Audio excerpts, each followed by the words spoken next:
নমস্কাৰ। জয়া জয়তে আপোনালোকৰ শ্ৰীচৰণত সেৱা জনাই আজিৰ ভিডিঅ'ৰ মাজলৈ আগবাঢ়িছোঁ। আজিৰ বিষয়ভাগ হ'ল নামঘোষাৰ নিন্দাৰ 295 নং ঘোষাভাগ ভাঙনি আৰু বিশ্লেষণ কৰিবৰ বাবে আগবাঢ়িছোঁ। ঘোষাভাগ হ'ল অৰ্ণজনী কিছু নকৰে বিচাৰ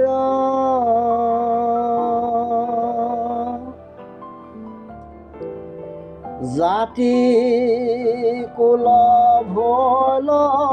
ভস্ত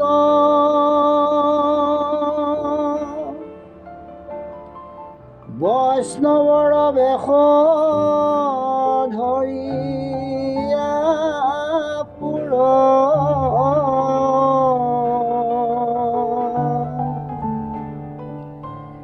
বেদ পন্থ কৰি নষ্ট ৰাম বেদ পন্থ কৰি নষ্ট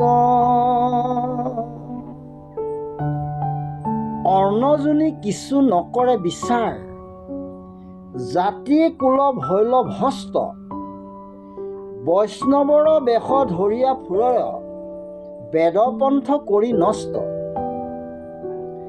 ভাঙনি ভাগ হ'ল যিবোৰ লোকে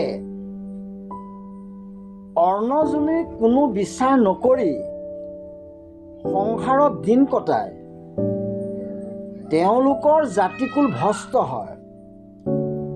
সেইসকলে বৈষ্ণৱৰ বেশ ধৰি কেৱল বেদ পথ নষ্ট কৰিহে ফুৰে। আকৌ কৈছোঁ, যিবোৰ লোকে অৰ্ণজনীৰ কোনো বিচাৰ নকৰি সংসাৰত দিন কটায় তেওঁলোকৰ জাতিকুল ভ্ৰষ্ট হয়। সেইসকলে বৈষ্ণৱৰ বেশ ধৰি কেৱল বেদ পথ নষ্ট কৰি ফুৰে। ঘোষাভাগ বিশ্লেষণ কৰিব বিচাৰিছোঁ। এই ঘোষাই বৈষ্ণৱ নামধাৰী কিছু লোকৰ স্বৰূপ সন্দৰ্ভত প্ৰকাশ কৰিছে। বেদৰ স্মৃতিশাস্ত্ৰসমূহত মানুহৰ আচৰণ বৃদ্ধি সমাজ ব্যৱস্থা অৰ্ণজনী আদি বিচাৰৰ সিদ্ধান্তসমূহ নিৰূপিত হৈ আছে।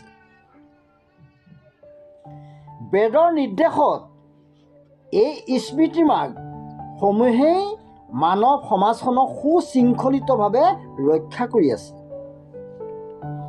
অন্যথাই মানুহ আৰু পশু জগতৰ কোনো পাৰ্থক্যই নাথাকিলহেঁতেন। আহাৰ নিন্দা মৈথুন ভয় সকলো পানীৰে স্বধৰ্মস্বৰূপ। ইতৰ প্ৰাণীসমূহে অৰ্ণজনী কোনো বিচাৰ কৰি চলিব নোৱাৰে। একমাত্ৰ মনুষ্য জাতিয়ে বেদ বিহিত নীতি অনুসৰি পৰিচালিত হৈ শ্ৰেষ্ঠ জীৱ বুলি পৰিচিত হৈ আছে। অন্নৰ পৰাই জীৱৰ সৃষ্টি হয়। এই অন্ন শুদ্ধভাৱে তৈয়াৰ নহ'লে তাৰ পৰা শৰীৰত অসৎ তেজৰ সৃষ্টি হয়। তাৰ পৰা জীৱৰ অসৎ ভাৱ আহে। সেইকাৰণে অন্নৰ জাতি বিচাৰ স্থান বিচাৰ পাত্ৰ বিচাৰ আদিৰ কেইবাপ্ৰকাৰো বিচাৰ আছে। তামসিক অত্যন্ত ৰাজসিক আদি দ্ৰব্যৰ পৰা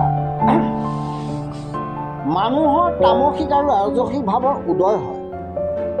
ৰজগুণৰ পৰাই মানুহৰ দেহাভিমান অহংকাৰ আদি ভাৱৰ জন্ম হয়। সেইবাবে যিমান দূৰ পাৰি মানুহে সৎগুণী আহাৰ আহাৰৰ পৰা পৰিপুষ্ট হ'বলৈ চেষ্টা কৰিব লাগে। তাৰোপৰি আহাৰসমূহ সংগ্ৰহ কৰাৰ প্ৰণালী বিশেষভাৱে লক্ষ্য কৰিবলগীয়া। পৰক আঘাত কৰি, পৰৰ অন্তত দুখ দি, পৰক বঞ্চিত কৰি নানা ঠগ প্ৰবঞ্চনাৰ দ্বাৰা সংগ্ৰহ কৰা অন্ন বৈষ্ণৱৰ নহয়।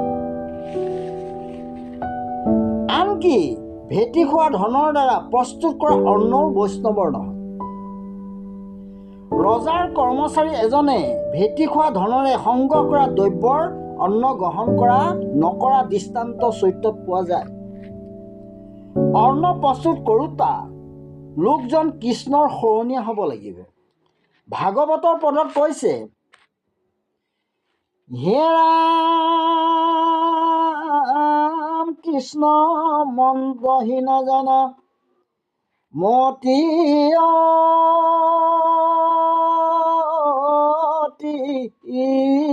দুষ্টা জল সুৰা অন্ন তাৰ কুকুৰ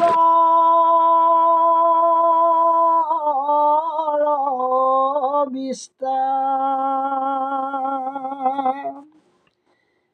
কৃষ্ণৰ মন্ত্ৰহীন জনমতি অতি দুষ্টা, জলসুৰা অন্ন তাৰ কুকুৰৰ বিস্তাৰ। সাধাৰণতে অৰ্ণাদি পাক প্ৰকৰণত ৰান্ধনীজনৰ বা গৰাকীৰ শুদ্ধ ভাৱৰ ওপৰত বিশেষ কথা নিৰ্ভৰ কৰে।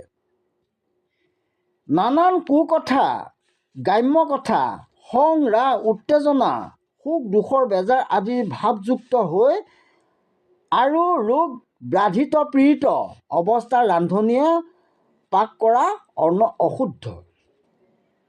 খাওঁতাজনেও অন্ন কৃষ্ণ উৎসৰ্গা কৰি পবিত্ৰ মনে কোনো গ্ৰাম্য কথা উচ্চাৰণ নকৰাকৈ খাব লাগে। সকলো দ্ৰব্যকেই বিষ্ণুত নিবেদন কৰিহে ভোজন কৰিব লাগে। এনেবোৰ নীতি নিয়মৰ অভাৱতেই অন্ন দূষিত হৈ পৰে। পদ এভাগত কৈছে, হে ৰাম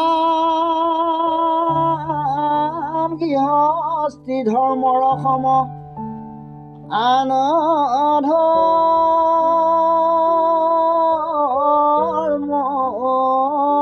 নাই। নিয়মে সংযমে মাত্ৰ থাকিবে সদায়। গৃহস্থী ধৰ্মসম আন ধৰ্ম নাই, নিয়মে সংযমে মাত্ৰ থাকিবে সদায়। বিবাহিত স্বামী স্ত্ৰীয়ে যৌন বিষয়ত ভালেখিনি বাধা নিষেধ মানি চলাৰ প্ৰয়োজন আছে। পশু পক্ষীৰ দৰে কেৱল যৌন সম্ভোগ কৰাই মানুহৰ চৰম কাম্য হোৱাটো অনুচিত। ৰজস্বলা কালত নাৰী স্পৰ্শ কৰা নিষেধ। এইবোৰ বাধা নিষেধ শাস্ত্ৰ আৰু সাধু মুখে জানি লৈ সেইমতে চলিলেহে প্ৰকৃত মনুষ্য জন্ম সফল হ'ব। যৌন বিচাৰৰ ভিতৰতো স্থান কাল পাত্ৰ ভাৱ পৰিৱেশ আদিৰ বিশেষ বিচাৰ আছে। বৈষ্ণৱ বুলি ধৰ্ম গ্ৰহণ কৰিলেই শাস্ত্ৰ বা সাধুৰ জৰিয়তে অন্নজনীৰ বিচাৰসমূহ পৰিষ্কাৰভাৱে বুজি লৈ সেইমতে জীৱন নিৰ্বাহ কৰিবলৈ চেষ্টা কৰাটোৱেই প্ৰকৃত কৰ্তব্য। ইয়াকে নকৰি বাহিৰে বৈষ্ণৱৰ বেশ ধাৰণ কৰি ভিতৰত জিভা উপস্থ সম্ভোগকে সাৰ কৰি ফুৰাসকলেই প্ৰকৃততে ভ্ৰষ্টাচাৰী। তেনে লোকেই জাতিকুল ভ্ৰষ্ট কৰে। এই ক্ষেত্ৰত জাতি মানে মনুষ্যকে বুজাইছে। আজি ইমানতেই সামৰণি মাৰিছোঁ। অহা ভিডিঅ'ত নামঘোষাৰ বস্তু প্ৰকাশৰ ৩৭৪ নং ঘোষাভাগ ভাঙনি আৰু বিশ্লেষণ কৰিবৰ বাবে প্ৰয়াস কৰিম। ঘোষাভাগ হ'ল: হৰি ভকতিৰ পাতিলন্ত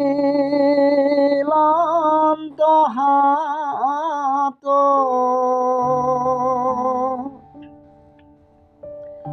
শংকৰে জগত জুৰি ৰাম নাম ৰত্ন বেখায় জগতে চলয় বৈকুণ্ঠ পুৰি ৰাম চলয় বৈকুণ্ঠ পুৰি ॐ विष्णु ॐ विष्णु ॐ विष्णु।